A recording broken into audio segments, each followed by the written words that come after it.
Grand Rising Soul Fam, I am coming on today, lighting a candle, starting the ceremony here, celebrating 40 days of Venus retrograde. Day 25 I'm on of sharing Gene Key and other resources just to invite in some love, some beauty, a moment of pause and contemplation. So today I'm sharing from the Wisdom Keepers deck by Dr. Rosy Aronson and exploring Gene Key 31 this week, or today I should say, which is the shadow of arrogance, the gift of humility, and the city or the divine expression, the gift of leadership, here it is, and the city or the divine expression of humility. So this is about sounding your truth. And this starts with a Richard Rudd quote that says, if you really want to see the nature of success on the material plane, then the heart represents the cutting edge today. Programming partner 41. My wisdom story. My father and his father preserved the peaceful traditions of my people, stayed close to the land, and led through their presence, not their words. But when I was young, I was kidnapped by the state and forced into a boarding school run by the church. They taught me that my people were heathens and that our way of life was no good. Over time, as my spirit broke, I deferred my power to the teachers and eventually forgot the ways of my people. I thought, spoke, and acted like the white man. Years later, when I returned to the village, I looked upon my people scornfully and with pity.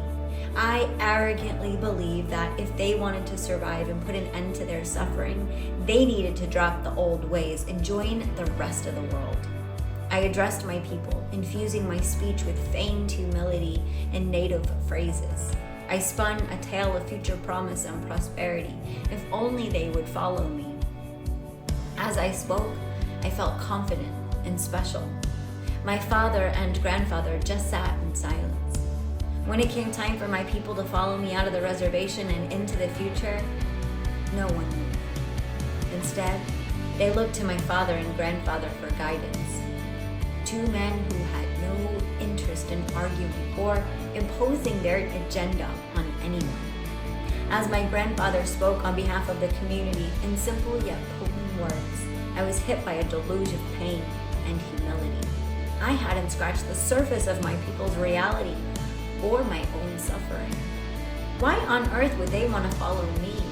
I went on to spend years listening to and recording the stories of my people, the elders, the people who had also been torn from their homes and put in boarding schools, the women, the children. It wasn't until many years later, long after I'd given up on wanting to be a leader, that I found myself sharing these stories in a way that moved the hearts of the white man and inspired my people to participate in their own liberation. My gift to you. I come to free you from your own conditioning and to make you aware of just how much you still care about what others think. Be honest with yourself. Where and with whom are you being arrogant?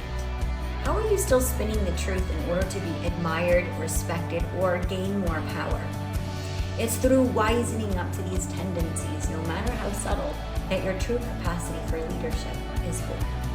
It's time to recognize the limitations of your own intellect. True leadership does not require a superior mind or the recognition that you are a leader.